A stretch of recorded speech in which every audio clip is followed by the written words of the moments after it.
I'm going to take a few moments to share one of my sketchbooks with you, and I hope from this you'll understand why it's so important for an artist to keep a sketchbook. The first thing that you might notice about this book is although it's bound at the edge, there's a lot of pages pushed up front. These are projects or worksheets that I've worked on at one time or another, and I use this as a portable studio as well as a place to practice. A lot of these loose pages were used for projects at one time or another, like these pumpkins that were used for a still life class. As you can see, there's also how to draw pumpkin worksheets that I put together. Now, sketchbooks can be loose leaf or they can be bound, and some are spiral bound. The spiral ones are nice because you can usually lay them flat. This one always gives me a little bit of trouble because it has a lump on one side where the binding pulls the pages together. You can also see many pages from a textbook that I put together and worksheets for ceramics.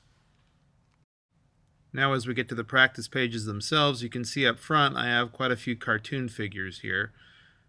They're all individual type characters that you might see in a cartoon or some sort of manga, comic book. They're just sort of quick sketches to give ideas, and they're sort of random at times. After we get past these, you'll see that there's some pen and ink sketches and some more pencil drawings. And then there's some idea pages and storyboarding for something that actually didn't get completed, but it was an idea for a song video. And then I have some other general work, just practicing and putting together characters, making notes, doing some linear perspective, putting together characters for other projects. You'll see some calligraphy as we go by. A lot of practice work, things that you might not use as a finished product, but that you might use to get better and better at what you're trying to do. That doesn't mean that many of these weren't used as finished products at one time or another in different types of presentations. You'll see there's a whole section here from a couple of years ago where I went through Inktober doing a pen and ink drawing each day for the month of October. Now, many artists might use both sides of the page. As you can see, my ink, especially when it's thick, goes through to the other side. So I tend to use one side of the page.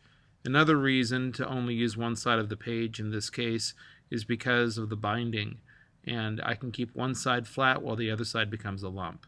This page with the flower picture is a preliminary, along with these flowers, for a workshop that I put together on more still life. Here's some Oktoberfest logos, some finished pen and ink products, and then some thought work, monsters, interesting textures, different things put together for different projects. And you can see there's a lot of pen and ink in here. So once again, only one side of the page when I do that.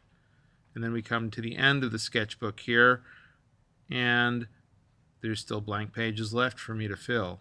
And then there's some blank paper in the back that I might use for worksheets, etc. in the future.